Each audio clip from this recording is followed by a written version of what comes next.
Hello everyone, it is Parth this side and I welcome you all to the new lecture of our series of modern history. हम अभी first chapter discuss कर रहे हैं that is decline of Mughal empire. मैं आज का lecture start करने से पहले हमने जो लास्ट लेक्चर में किया था उसको 1 मिनट में जल्दी से रिकैप करा देता हूँ. हमने लास्ट चैप्टर इस पॉइंट पे एंड किया था कि हम मुगल डिसइंटीग्रेशन की बात कर रहे थे फ्रॉम 1720 टू 1738. यहाँ पे हमने देखा कि मोहम्मद शाह जो है वो रूलर है, राइट और मोहम्मद शाह ने 1722 के अंदर निज़ामुल मुल्क को वज़ीर बना दिया है. उसको वज़ीर बना तो दिया बट वो रिफॉर्म लाना चाहता था एडमिनिस्ट्रेशन में निज़ामुल मुल्क, बट मोहम्मद शाह ने उसको काम करने नहीं दिया. निज़ामुल मुल्क फ्रस्ट्रेट हो गया एंड फाइनली 1724 में वो डेक्कन चला जाता है to establish the new state of Hyderabad. फिर हम देखते हैं कि मुग़ल एम्पायर का डिसइंटीग्रेशन शुरू हो जाता है क्योंकि और अलग अलग चीज़ जो हैं अपने सेमी इंडिपेंडेंट स्टेट्स को कार्व आउट करना शुरू कर देते हैं. यहाँ पे बंगाल बनना शुरू हो जाता है, यहाँ अवध बनना शुरू हो जाता है और नीचे हमने बात करी निज़ामुल मुल्क हैदराबाद को एस्टैब्लिश करना शुरू कर देता है. उसके साथ हम देखते हैं जो ज़मींदार्स होते हैं, राजास होते हैं, नवाब्स होते हैं, वो रिबेल करना शुरू कर देते हैं इंडिपेंडेंस के लिए, राइट.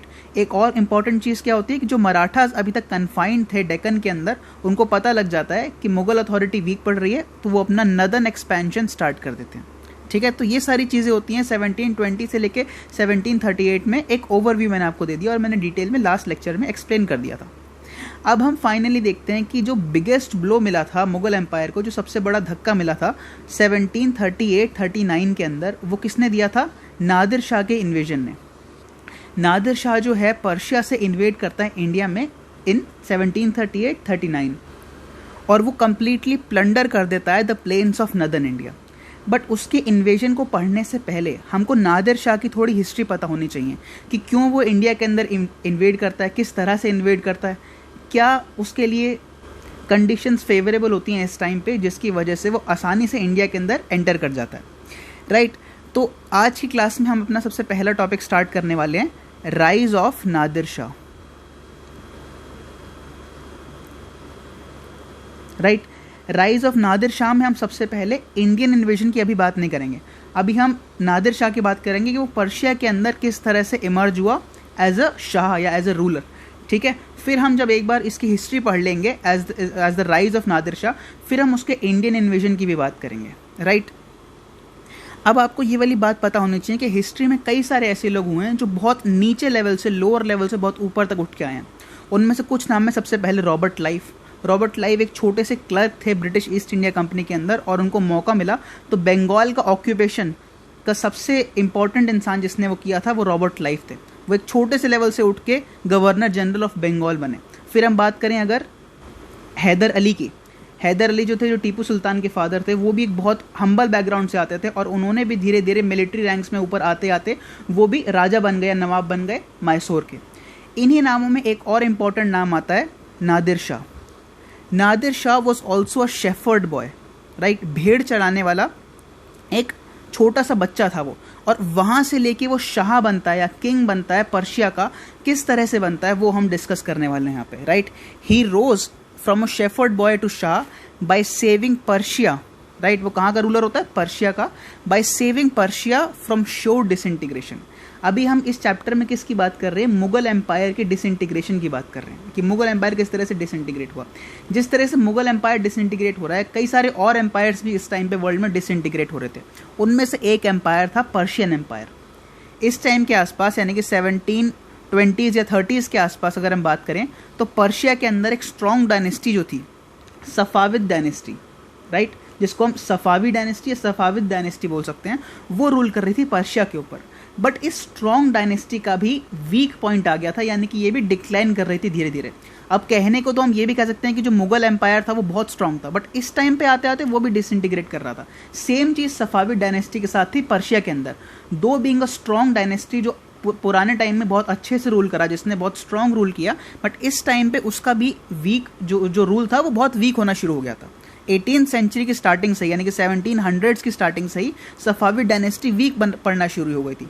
पर्शिया जो पहले की बहुत बिग और पावरफुल एम्पायर था, it was now under the weak rule of declining Safavid dynasty. और नादिर शाह जो है वो एमर्ज क्यों करता है शेफर्ड से लेके शाह तक? Because he saves Persia from this disintegration. सबको ये लग रहा था कि पर्शिया ऐसी कंडीशंस के अंदर गिरा हुआ है, ऐसे थ्रेट्स के अंदर गिरा हुआ है, ऐसे डैमेजेस हैं उसके आसपास, जिसकी वजह से अब कंप्लीटली उसका डिसइंटीग्रेशन होना श्योर है, राइट। सबको लग रहा था कि अब वो डिसइंटीग्रेट होगा ही होगा, बट नादिर शाह अचानक से इमर्ज करता है as the saviour of Persia और फिर वो उसका राजा बन जाता है।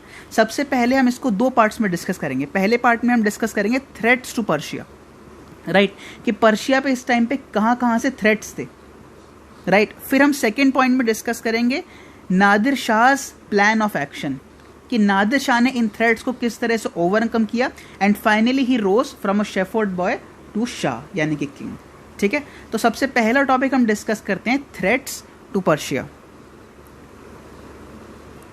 Threats to Persia, right. सबसे पहला थ्रेट जो इसको था वो ईस्ट से था। अगर ये हमारा पर्शिया है तो हर जगह से इसको अटैक्स मिल रहे थे, उसमें सबसे पहला अटैक जो इसको मिला वो ईस्ट से मिल रहा था। ईस्ट में यहाँ पे अगर ये पर्शिया है तो यहाँ पे दो ट्राइब्स या दो कम्युनिटीज़ बहुत ज़्यादा डेंजरस थी और बार बार कंटिन्यूसली पर्शिया के ऊपर इन्वेड कर रही थी। वो दो डायनेस्टीज या दो कम्युनिटीज़ कौन कौन सी थी? सबसे पहले थे अब्दालीज़। ये अब्दालीज़ वही हैं जिसके बारे में हम बात करते हैं, अहमद शाह अब्दाली, जिसने थर्ड बैटल ऑफ पानीपत लड़ी थी। और अहमद शाह अब्दाली बाद में हम देखेंगे कि नादिर शाह का ही सबसे इंपॉर्टेंट और सबसे पावरफुल और सबसे ट्रस्टेड नोबल बन जाता है। ठीक है, वो बाद में डिस्कस करेंगे। ये अब्दालीज़ जो थे इस टाइम पे पर्शिया के खिलाफ थे और बार बार इसको इन्वेड कर रहे थे। दूसरे कौन से थे? गलजई, या इसको हम घलजई बोल सकते हैं। ये दोनों जो ट्राइब्स थे, अब्दाली ट्राइब्समैन एंड गलजई ट्राइब्समैन, ये ईस्ट से अटैक कर रहे थे पर्शिया के ऊपर। अब जब हम ये कंटिन्यू करने वाले हैं, अब जब हम ये टॉपिक पढ़ेंगे तो इसमें कई सारे फैक्ट्स और फिगर्स आने वाले हैं, तो आप इनको याद रखना, धीरे धीरे किस तरह से इसको मेमोराइज करना है वो आपके ऊपर है।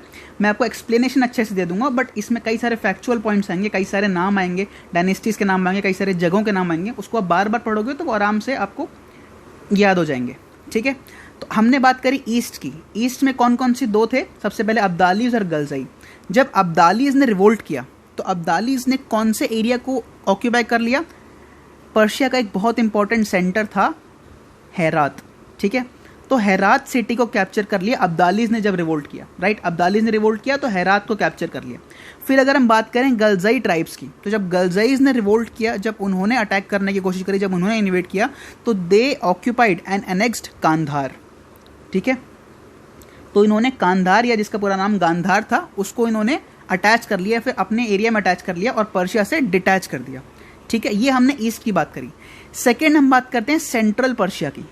अब सेंट्रल पर्शिया में क्या क्या प्रॉब्लम्स आ रही थी? सेंट्रल पर्शिया में ऐसा था, सेंट्रल पर्शिया में एक जगह थी जिसका नाम था शिरवान। ठीक है, सेंट्रल पर्शिया में एक टाउन था शिरवान। वहाँ पे सबसे ज़्यादा जो लॉलेसनेस और लॉ एंड ऑर्डर डिसरप्ट हो रहा था, किस वजह से हो रहा था? शियाज और सुन्नीस के बीच में जो लड़ाई हो रही थी, राइट। इस टाइम पे मुस्लिम्स के बीच में जो दो डिफरेंट सेक्ट्स थे उनके बीच में लड़ाई हो रही थी, जिसकी वजह से लॉलेसनेस और डिसऑर्डर बहुत ज़्यादा फैल गया था पर्शिया के अंदर। एक तो ये एक्सटर्नल हमने इन्वेजन की बात करी कि अब्दाली और गलजई ट्राइब्स में इनको अटैक कर रहे हैं। दूसरा इंटरनली भी इसमें कई सारी प्रॉब्लम्स थी, जिसमें एक प्रॉब्लम थी कि शिरवान के अंदर रिलीजियस परसिक्यूशन हो रहा था, राइट। शियाज और सुन्नीस दो कम्युनिटीज़ थी और यहाँ पे रिलीजियस परसिक्यूशन हो रहा था सुन्नीस का, राइट, बाय शियाज, क्योंकि शियाज यहाँ पे बहुत ज़्यादा पावरफुल थे in comparison to Sunnis, both in number as well as in quality, यानी कि मिलिट्री स्ट्रेंथ में भी और नंबर में भी शियाज ज़्यादा पावरफुल थे। और वो सुन्नीस के ऊपर बहुत ज़्यादा रिलीजियस परसिक्यूशंस कर रहे थे, उनको मास नंबर में उनकी किलिंग कर रहे थे। ठीक है, सुन्नी मुस्लिम्स को इन्होंने किल करवाया, उनके जो मॉस्क्स थे उनको प्रोफेन कर दिया, और सुन्नीस के जितने भी रिलीजियस टेक्स्ट थे या वर्क्स थे उनको कम्प्लीटली डिस्ट्रॉय कर दिया। तो इसकी वजह से इनके बीच में टसल चल रही थी और एडमिनिस्ट्रेशन को इससे फ़र्क पड़ रहा था और ये नेगेटिवली इफेक्ट कर रहा था एडमिनिस्ट्रेशन पे। ये हमने सेंट्रल पर्शिया की बात कर ली। अब तीसरे थ्रेट या तीसरे अटैक की अगर हम बात करें तो क्या हुआ? 1721 के अंदर जो गलजई चीफ था कांधार का, हमने देखा ना कि गलजईज ने, मैंने आपको ऊपर बताया कि गलजई जो ट्राइब्स थे उन्होंने ईस्ट से अटैक किया और उन्होंने कांधार ले लिया। तो जब कांधार उनके पास आ गया तो कांधार का जो गवर्नर बनाया गया, यानी कांधार का जो चीफ था, उसका नाम था महमूद, राइट। महमूद ने क्या किया कि कांधार तो ऑलरेडी उसने ले लिया था जो पहले पर्शिया के पास था।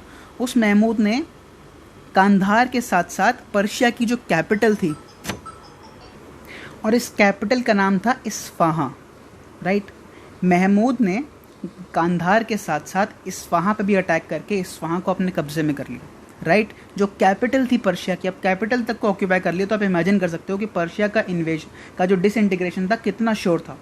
सारे के सारे फैक्टर्स इसके अगेंस्ट जा रहे थे, फिर भी नादिर शाह जो है इन सब चीज़ों के बावजूद, इतने सब थ्रेट्स के बावजूद जो है पर्शिया को बचा लेता है फ्रॉम इट्स डिसइंटीग्रेशन। ठीक है, तो महमूद क्या करता है, he was the Kandahar chief, Kandahar का वो चीफ था, और वो इन्वेड करता है पर्शिया पे और ऑक्यूपाई कर लेता है उसकी कैपिटल इस्फाहां को। ठीक है, ये 1721 में होता है। फिर अगर हम बात करें नॉर्थ की, फोर्थ पॉइंट में हम इसकी बात करते हैं कि अगर ये पर्शिया है, यहाँ हमने बात करी अब्दालिस की, यहाँ हमने बात करी कांधार की, फिर मैंने बताया आपको कि हेरात यहाँ पे ऑक्यूपाई कर लिया, यहाँ कांधार ऑक्यूपाई कर लिया, राइट, गलजईज ने ऑक्यूपाई कर लिया था यहाँ पे। फिर मैंने आपको बताया कि इस्फाहां जो कैपिटल थी वो भी ऑक्यूपाई हो गई है। फिर मैंने बताया शिरवान सेंट्रल इंडिया के अंदर जो जगह थी वहाँ पे, उसके बाद सुन्नीज और शियाज के अंदर डिस्प्यूट चल रहे थे, जहाँ पे शियाज रिलीजियस प्रोसिक्यूशन कर रहे थे सुन्नीस के ऊपर। नॉर्थ के अंदर इस टाइम पे रशिया था यहाँ पे, राइट, पर्शिया के नॉर्थ में रशिया है, और रशिया में इस टाइम पे रूल कर रहा था Peter the great. Peter the great was one of the most powerful and dangerous rulers of this time. ठीक है, and he was completely determined to push southwards. उसका पूरा एम था कि वो ज़्यादा से ज़्यादा इस अपॉर्चुनिटी का इस्तेमाल करे, क्योंकि पर्शिया इतने टाइम बाद इतना वीक पड़ रहा था। वो हमेशा से बहुत पावरफुल और बड़ा एम्पायर रहा है, बट कभी कभी ही ऐसे अपॉर्चुनिटी मिलती है कि इतना बड़ा एम्पायर वीक पड़ रहा है, तो उसने पूरा सोचा कि मैं ये इस अपॉर्चुनिटी को जाने नहीं दूंगा, और मैं कंप्लीटली जितना हो सके उतने एरियाज रशिया के अंदर इंक्लूड करना या अटैच करना शुरू कर दूंगा। राइट, सो 1722 के अंदर, जुलाई 1722 के अंदर रशिया से पीटर द ग्रेट जो है, he starts to push southwards. He began the Persian invasion, right, उसने अपना पर्शिया का इन्वेजन शुरू किया और फोर्स किया पर्शिया को कि वो साइन करे एक treaty to give away the provinces on the Caspian sea. Right, मैं फिर आपको एक्सप्लेन करता हूँ। ये पर्शिया है, यहाँ पे इस टाइम पे रशिया बड़ा एम्पायर है, और यहाँ पीटर द ग्रेट है। राइट, पीटर द ग्रेट यहाँ पे है, ये नीचे साउथ में पुश कर रहा है, तो इसकी वजह से यहाँ पे अगर कैस्पियन सी है, तो यहाँ पे जितने भी और एरियाज थे नॉर्थ में, राइट, जितने भी एरियाज थे नॉर्थ में, जो प्रोविंसेस थी पर्शिया के पास, वो ट्रीटी के थ्रू फोर्सफुली रशिया ने अपने पास कर ली। पर्शिया की जो यहाँ पे ट्रीटीज थी, जो सारी प्रोविंसेस थी नॉर्थ के अंदर, स्पेशली यहाँ पे एक इंपॉर्टेंट टाउन था जिसका नाम था टाउन ऑफ बाकू। वो टाउन ऑफ बाकू बहुत इंपॉर्टेंट कमर्शियल सेक्टर था और सेंटर था यहाँ का, जो इकोनॉमिकली भी बहुत यूजफुल था पर्शिया के लिए, और वो टाउन ऑफ बाकू भी जो है वो रशिया ने ले लिया। ठीक है, तो इस समय हम क्या क्या अटैक्स देख चुके हैं, ईस्टर्न अटैक्स देख चुके हैं, नॉर्थ से अटैक देख चुके हैं। सिमिलरली नॉर्थ वेस्ट और वेस्ट से अटैक इस समय कौन कर रहा था यहाँ पे, वो हम नेक्स्ट पॉइंट में देखेंगे, टर्की। ठीक है, अब यहाँ पे अगर रशिया बैठा है तो यहाँ पे टर्की भी बैठा है। टर्की यानी कि यहाँ पे इस समय ऑटोमन एम्पायर था, और टर्की ऐसी स्टेट थी, ऐसा एम्पायर था जो यूरोप और एशिया के बीच में था। राइट, अगर हम वर्ल्ड हिस्ट्री जब पढ़ेंगे तो मैं आपको अच्छे से एक्सप्लेन करूँगा। 1453 में जब कैप्चर ऑफ कॉन्स्टेंटिनोपल हुआ था, जब रोमन एम्पायर खत्म हुआ और ऑटोमन एम्पायर ने अपने आप को एस्टैब्लिश किया एट इंटरनेशनल लेवल, वो बहुत इंपॉर्टेंट था, इवेंट था वर्ल्ड हिस्ट्री के अंदर, वो हम डिटेल में डिस्कस करेंगे वर्ल्ड हिस्ट्री में। तो टर्की पे इस टाइम पे जिसने अपने सारे ऑलमोस्ट कई सारे पोजीशन जो है यूरोपियन पोजीशंस वो खो दिए थे, क्योंकि ऐसी पोजीशन पे है यहाँ पे एशिया भी अटैक कर सकता है, यहाँ से यूरोप या बल्कान स्टेट्स भी अटैक कर सकती हैं। तो टर्की ने अपने कई सारे पोजीशंस जो है यूरोपियन स्टेट्स को यहाँ पे खो दिए थे लड़ाई में, तो इसके पास अच्छा मौका था अपने फॉर्च्यून को रिवाइव करने के लिए। तो टर्की ने भी सोचा कि अगर पर्शिया डिसइंटीग्रेट कर रहा है तो क्यों ना मैं उस पर अटैक कर दूँ इस टाइम पर। ठीक है, तो Turkey declared war on Persia 1723 के अंदर। 1723 में हम देखते हैं कि टर्की जो है वो पर्शिया पे वॉर डिक्लेयर कर देता है यहाँ पे, and pushed south through Georgia, और वो जॉर्जिया के थ्रू होते होते साउथवर्ड पुश करना शुरू कर देता है इस नॉर्थ वेस्ट डायरेक्शन से। ठीक है, तो अगर आप मैप थोड़ा समझेंगे तो मैंने आपको बताया यहाँ पे इस टाइम पे रशिया है, वो साउथ में पुश कर रहा है। यहाँ से हम देखेंगे अगर तो गलजाई ट्राइब्समैन और अब्दालीस की हमने बात करी, हेरात की बात करी, यहाँ पे हमने कांधार की बात करी, फिर हमने इस्फाहां की बात करी। यहाँ हमने देखा कि टर्की है, मैंने आपको बताया टर्की एम्पायर भी यहाँ पे अपने कई सारे पोजीशंस यूरोप को खो चुका है, तो उसके पास अपॉर्चुनिटी है कि मैं यहाँ पे जो पर्शिया का एम्पायर है वहाँ से अपना फ़ायदा उठा लूँ। यहाँ से रशिया ऑलरेडी कैस्पियन सी का एरिया जो है कई सारा, उसके आसपास जो प्रोविंसेस हैं including the town of Baku, वो ऑलरेडी यहाँ से ले चुका है। सेंट्रल इंडिया के अंदर रिलीजियस प्रोसिक्यूशंस हो रहा है। ठीक है, फिर फाइनली जून 1724 के अंदर क्या होता है, जो रशिया होता है और टर्की होता है।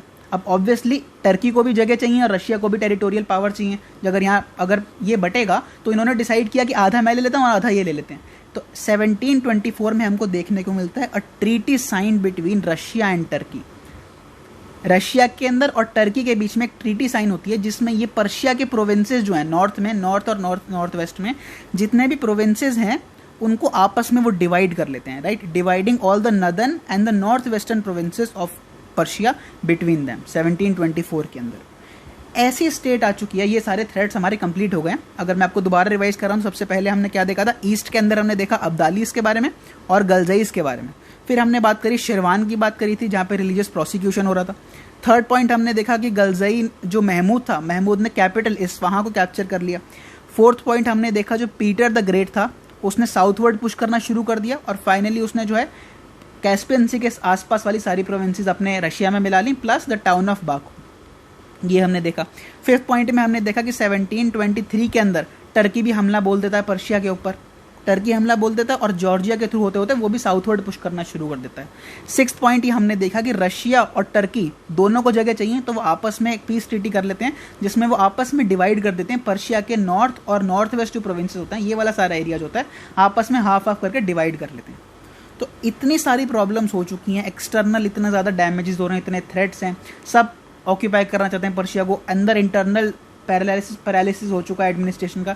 ऐसी सिचुएशन में Nadir Shah emerges as the major supporter of the king, ठीक है, वो इमर्ज करता है धीरे धीरे from the ranks of the army. सबसे पहले एक सिपाही बनता है, धीरे धीरे ऊपर आते रहते एक मिलिट्री कमांडर बन जाता है, टॉप मिलिट्री कमांडर। और वहाँ पे उस टाइम पे जो रूलर होता है सफावी डायनेस्टी का, उसका नाम होता है तहमसाब, राइट।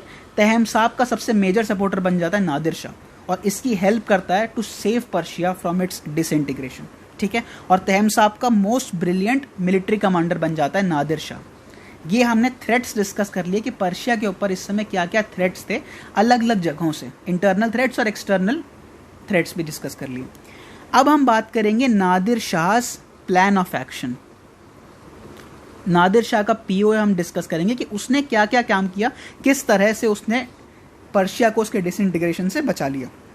हम डिटेल में नहीं जाएंगे, मैं ऊपर ऊपर आपको बस पॉइंटर्स दे दूंगा जिससे आप कनेक्ट कर सको और आंसर्स लिख सको, ठीक है। 1726 के अंदर नादिर शाह जो है he emerges as the supporter of Tahmasp. वो मिलिट्री कमांडर बन जाता है टॉप लेवल का और तहमसाब का सबसे बड़ा सपोर्टर बन जाता है 1726 के अंदर, ठीक है। 1729 के अंदर वो क्या करता है, ही विंस बैक हेरात। हेरात की हमने बात करी थी जो अब्दालियों ने ले रखा था, हेरात को वापस जीत लेता है आफ्टर डिफीटिंग द अब्दालीस। अब्दालीस को हराता है, हेरात वापस ले लेता है। उसी साल 1729 के अंदर ही एक्सपेल्स द गलजईस फ्रॉम इस्फहां। मैंने आपको बताया था कि महमूद जो था, जो गलजई का चीफ था वहाँ पे, कांधार का चीफ था, उसने कैपिटल इस्फहां को कैप्चर कर लिया था या ऑक्यूपाई कर लिया था। तो नादिर शाह ने महमूद को हराया और इस्फहां को सबसे पहले सेव किया, क्योंकि ये कैपिटल है, अगर यही इनके हाथ में नहीं होगी तो पर्शिया कंप्लीटली डिस्ट्रॉय हो जाएगा, डीके हो जाएगा। इस वजह से सबसे पहले उसने महमूद को यहाँ हराया और इस्फहां अपने अंदर लिया, ठीक है। इसके साथ साथ थर्ड पॉइंट, अगर हम पॉइंटर देखें, दो पॉइंटर मैंने आपको समझा दी। 1726 में he emerges as the military commander and the major supporter of Tahmasp. दूसरा पॉइंट में देखा कि इसने दो काम किए, अब्दालीस से हेरात छीना और महमूद से अभी इसने इस्फहां ले लिया। अभी इसने कांधार वापस नहीं लिया है, इसने बस इस्फहां लिया। कांधार अभी भी गलजईस के पास ही है। थर्ड में क्या करता है, ही कंपेल्ड टर्की, इसने टर्की को कंपेल किया to give back the conquered territory. जो सारी कॉन्कर्ड टेरिटरी यहाँ पे डिवाइड करी थी, मैंने आपको बताया था रशिया और टर्की में जो डिवाइड हुई थी, तो टर्की की जो पावर थी यहाँ पे, टर्की के पास जो पोजेशंस थे पर्शिया के, वो पर्शिया जो मतलब नादिर शाह यहाँ पे होता है, वो इस पर अटैक कर देता है टर्की पे। और ऑब्वियसली जीतने के बाद जो भी इसकी बैग्ड टेरिटरीज थी, जो सीज्ड टेरिटरीज थी, वो वापस अपने पास ले आता है।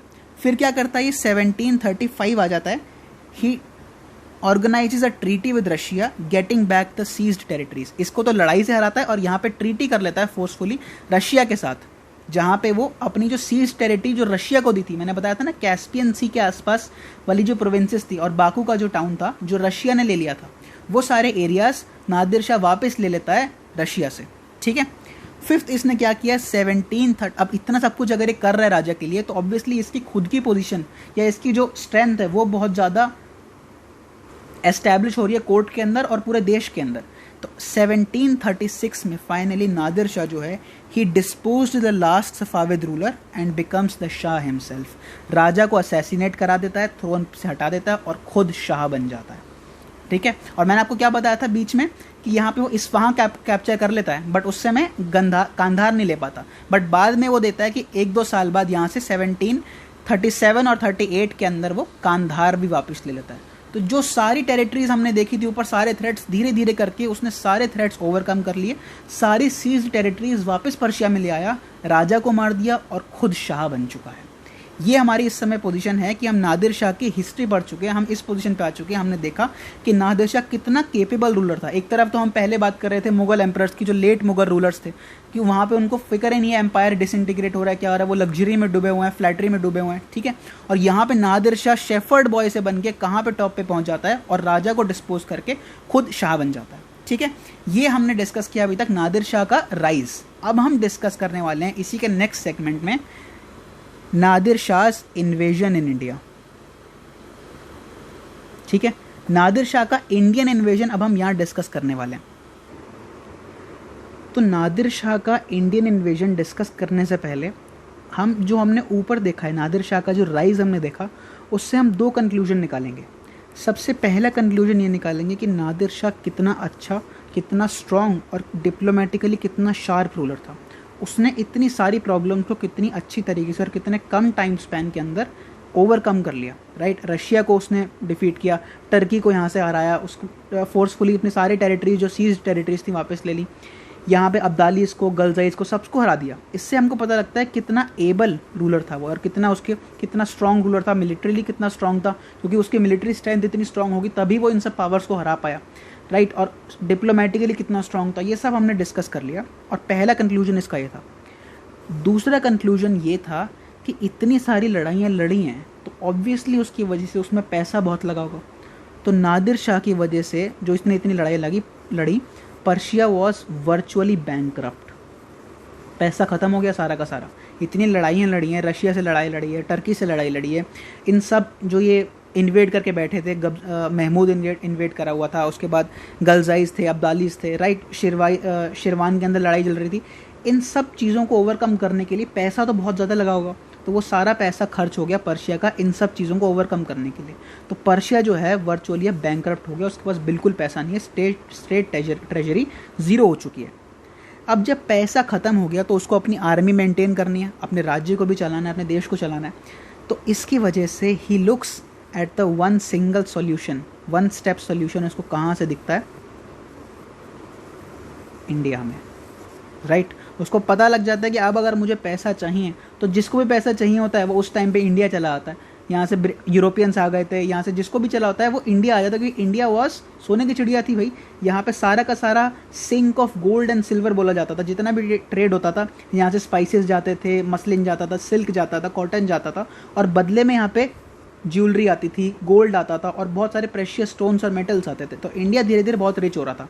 ये वाली बात सबको पता थी, तो ऑब्वियसली नादिर शाह को भी पता थी। तो नादिर शाह को पता था अगर मैंने कुछ ऐसा करके इंडिया के ऊपर हमला कर दिया और वहाँ से मैं उसको लूट के पैसा ले आया तो शायद मैं अपने एम्पायर के स्टेट ट्रेजरी को बढ़ा सकता हूँ, रिवाइव कर सकता हूँ उसका फॉर्च्यून, ठीक है।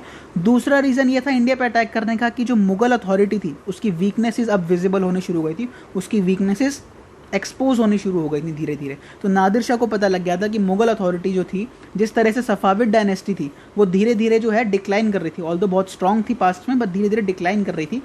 सिमिलरली मुगल अथॉरिटी भी ऐसी ही थी कि मुगल अथॉरिटी या मुगल एम्पायर जो था वो पहले पुराने के टाइम में इतना स्ट्रांग था, बट अब इतना स्ट्रांग नहीं है और उस पर मैं आराम से इन्वेड कर सकता हूँ, ठीक है। तो finally he was attracted to India's famous wealth and due to continual campaigns, यानी कि इतनी लड़ाइयाँ लड़ने के बाद पर्शिया वर्चुअली बैंकरप्ट हो गया और नादिर शाह को पैसा चाहिए था अपनी आर्मी के लिए और अपने देश के लिए। इंडिया वॉज द सोल्यूशन, ठीक है। दूसरा उसने ये रियलाइज़ कर लिया कि वीक मुगल एम्पायर जो था उसकी वीकनेस जो थी, डिफेक्ट्स थे, वो विजिबल थी, राइट। उसकी वीकनेसेस एक्सपोज हो गई थी। और सबसे ज़रूरी, मैंने आपको ये पहले लेक्चर्स में भी एक्सप्लेन किया था किस तरह से नॉर्थ वेस्ट फ्रंटियर को बार बार निगलेक्ट किया जा रहा था या इग्नोर किया जा रहा था बाय द मुगल एम्परर्स। मैंने आपको बताया उन्होंने सारा टाइम अपना डेक्कन में लगा दिया मराठा से लड़ने के लिए, राजपूत से लड़ने के लिए, यहाँ मैसूर, हैदराबाद, बंगाल, अवध, इनसे आपस में लड़ने के लिए और आपस में कोर्ट्स में लड़ने की वजह से, क्योंकि पहले इतने टाइम से बहुत लगभग 1 सेंचुरी से यहाँ पे कोई भी जो है अटैक नहीं कर रहा, कोई इन्वेजन नहीं कर रहा। तो इनको लगा यहाँ पे आर्मी स्टेशन करने की कोई ज़रूरत ही नहीं है, क्यों मैं यहाँ पे अपने फालतू में आर्मी लगाऊँ। बट अब ये वाली बात नादिर शाह को भी पता लग गई कि यहाँ पे उन्होंने आर्मी स्टेशन नहीं करी and they have neglected and ignored the north west frontier and the line of defence. तो उसको ये वाली बात पता लग जाती है, इसलिए वो नॉर्थ वेस्ट फ्रंटियर से अंदर घुसना शुरू कर देता है। एंड फाइनली 1738 का टाइम आ जाता है और नादिर शाह एंटर्स इंडिया के अंदर वो एंटर कर देता है, ठीक है। उसको कोई भी सरप्राइजिंगली ऑपरेशन फेस करने की ज़रूरत ही नहीं पड़ती, कोई ऑपरेशन नहीं मिलता उसको, क्योंकि यहाँ पे आर्मी ही इतनी वीक लगी हुई है, ऑलमोस्ट नेग्लेजिबल आर्मी सोल्जर्स हैं यहाँ पे, ठीक है, तो आराम से वो एंटर कर जाता है, ठीक है। Until he occupied Lahore, Lahore तक वो इतना आगे तक जब तक आ जाता है, बिकॉज यहाँ पे वो पूरा मुगल एम्पायर, यहाँ पे पूरा पाकिस्तान वाला एरिया, अफगानिस्तान वाला एरिया इसके पास था, मुगल एम्पायर के अंदर था, बट जब तक वो लाहौर तक आ जाता है तब उनको पता लगता है दिल्ली कोर्ट को कि यहाँ भाई नादिर शाह बहुत पास आ चुका है। बट जब तक वो लाहौर उसने ऑक्यूपाई कर लिया तो बड़ी जल्दी जल्दी प्रेपरेशन होना शुरू हो गया दिल्ली के कोर्ट पे, they were hurried preparation at the Delhi court.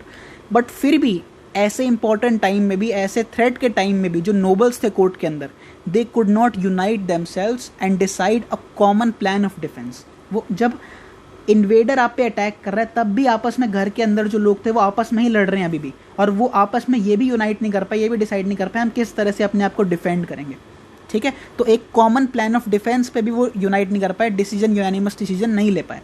उनकी डिसयूनिटी, उनकी पुअर लीडरशिप और जेलेसी और डिस्ट्रस्ट की वजह से फाइनली नादिर शाह जो है क्रश कर देता है मुगल आर्मी को, ठीक है। समझ आ गया मैंने क्या एक्सप्लेन किया कि नादिर शाह जो एंटर तो आराम से कर पाता क्योंकि यहाँ पे लाइन ऑफ डिफेंस है ही नहीं, यहाँ पे इन्होंने इसको इतने टाइम से इग्नोर कर रखा है।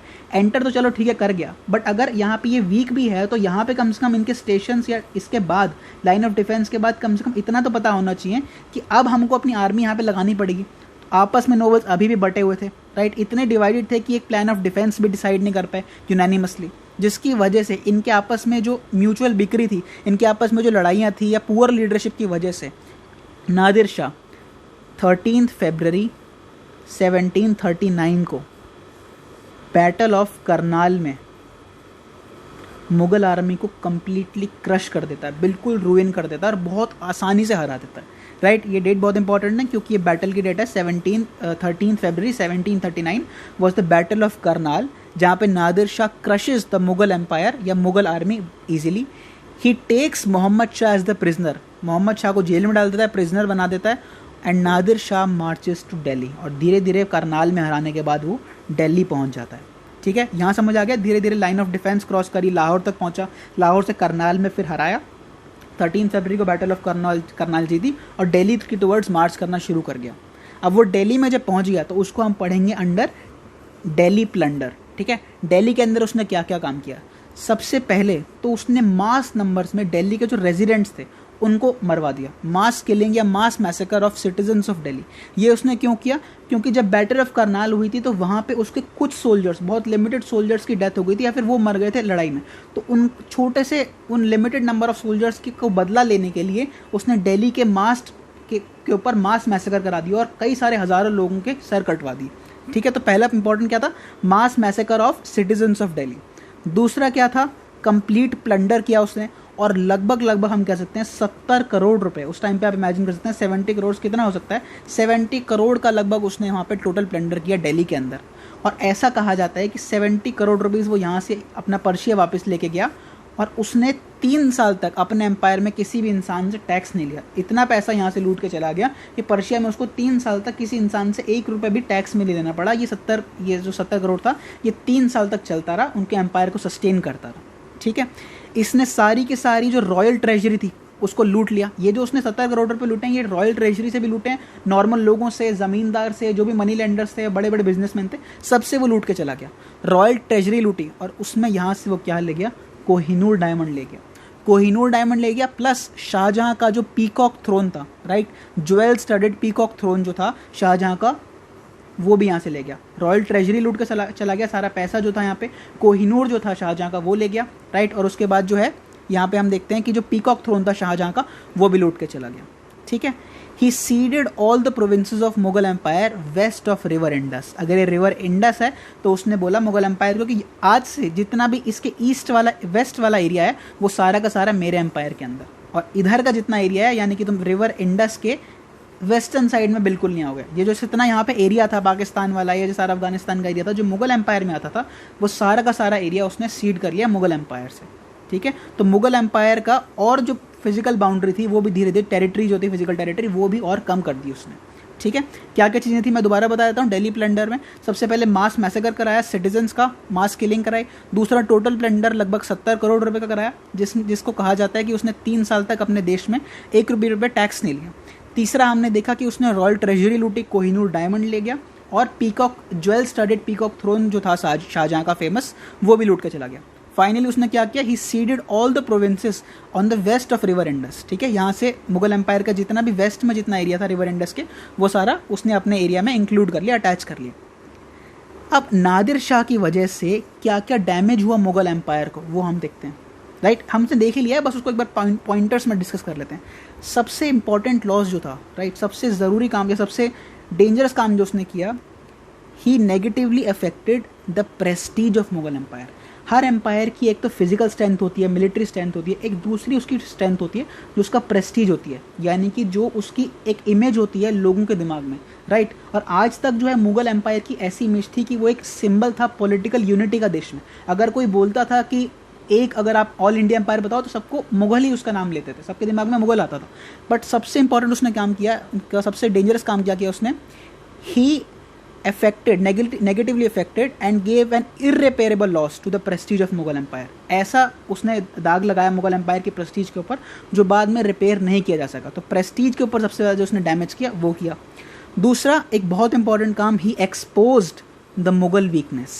उसने एक्सपोज कर दिया मुगल वीकनेस, किसको, मराठास को, और जो यूरोपियंस बैठे हैं इस समय इंडिया के अंदर। ये आप देख लो, ईयर 1739 चल रहा है इस समय, 1739 हो चुका है, और लगभग 1600s के अंदर ही 1600 से यहाँ पे पोर्चुगीज़ बैठे हैं, डच बैठे हैं, फ्रेंच और इंग्लिश कंपनी भी बैठी हुई है। बट ये अभी टेरिटोरियल पावर्स के लिए लड़ाई नहीं कर रहे इतना ज़्यादा। बट जब उनको ये वाली बात पता लग जाती है कि मुगल्स इतने वीक हो गए हैं कि नादिर शाह का इन्वेजन से भी अपने आप को नहीं बचा पाए, तो इतना उसने एक्सपोज कर दिया कि यूरोपियंस को ये वाली बात हिंट या पता लग गई कि अब अगर हम मुगल अथॉरिटी को डिफाई भी करें या फिर उनके ऊपर अटैक भी कर दें तो मुगल्स अपने आप को डिफेंड नहीं कर सकते। ठीक है, सबसे पहला क्या, इर्रेपेरेबल लॉस टू प्रेस्टीज। दूसरा, he exposed the weaknesses या defects of Mughal Empire to the Marathas and the European powers which were situated in India at that time। ठीक है, फिर तीसरा, एडमिनिस्ट्रेशन को पैरालाइज कर दिया। जब इतना ज़्यादा इकोनॉमिक डिस्ट्रक्शन हुआ तो एडमिनिस्ट्रेशन पैरालाइज हो गया, इकोनॉमी कंप्लीटली रुइन हो गई, इकोनॉमी रुइन हो गई और एडमिनिस्ट्रेशन भी कंप्लीटली डिस्ट्रॉय हो गया। अब अगर पैसा खत्म हो जाता है एम्पायर के अंदर तो उसको, एम्पायर तो ऐसा तो है नहीं कि वो छोड़ देंगे राजा रूल करना, अभी भी उनको रूल तो करना है, तो उसका बदला वो कहाँ से लेंगे या फिर उसको कहाँ से कंपेंसेट करेंगे, पेजेंट्स के ऊपर ऑपरेशन बढ़ जाएगा। जो पेजेंट ऑपरेशन था, जो ऑलरेडी लैंड रेवेन्यू की जो डिमांड थी वो इतनी ज़्यादा हाई थी, उसको और बढ़ा दिया जाएगा क्योंकि कंपेंसेट करना है, नादिर शाह इतना ज़्यादा लूट चुका है। तो उसको कंपेंसेट करने के लिए उन्होंने पेजेंट्स के शोल्डर्स के ऊपर सारा बर्डन डाल दिया और वहाँ से ऑपरेशन बढ़ा दिया। ठीक है, फाइनली एक और इंपॉर्टेंट लॉस क्या हुआ, दे लॉस्ट काबुल। मैंने आपको बताया कि जो रिवर इंडस था उसके वेस्ट का सारा एरिया जो है नादिर शाह ले गया, तो काबुल जो था वो वेस्ट में पड़ता था, तो काबुल उन्होंने उन्होंने खो दिया मुगल एम्पायर ने।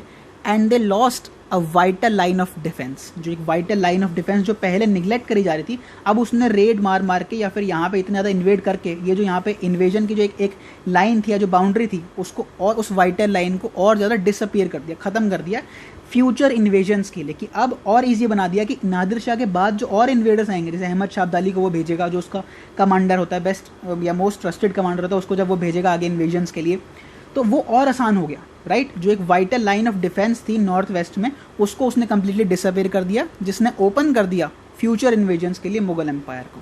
ठीक है, इसके साथ हमारा नादिर शाह का चैप्टर भी क्लोज हो जाता है। हमने देख लिया कि नादिर शाह किस तरह से इमर्ज होता है from shepherd to a boy, किस तरह से पर्शिया को बचाता है अलग अलग अटैक से, बाद में राजा को मार के खुद शाह बन जाता है, फिर उसके पास पैसा खत्म हो जाता है तो पैसे के लिए इंडिया पे इन्वेड करता है, किस तरह से सबसे पहले लाहौर में पे जाता है, लाहौर से फिर करनाल के अंदर मुगल आर्मी को आता है 13 फरवरी को in the battle of Karnal, फिर दिल्ली के अंदर आता है, दिल्ली में प्लंडर करता है, सब कुछ लूट के चला जाता है। ठीक है, फाइनली हमने उसके डिसएडवांटेजेस देखे कि क्या क्या कॉन्सिक्वेंसेस हुए, क्या क्या हार्मफुल इफेक्ट्स हुए नादिर शाह के इन्वेजन के on Indian administration on the Mughal empire. ठीक है, I guess this is enough for today's lecture. Already 35 minutes हो चुके हैं, तो हम आगे जो कंटिन्यू करना है वो हम नेक्स्ट लेक्चर में कंटिन्यू करेंगे कि मुगल एम्पायर का आखिरी में जो डिसइंटीग्रेशन होता है 1739 या 1740 के बाद से जो डिसइंटीग्रेशन होता है वो हम नेक्स्ट लेक्चर में डिस्कस करेंगे। I hope you like today's lecture. अगर आपको अच्छा लगा हो then do hit the like button and subscribe to the channel. Till then have a nice day and keep working.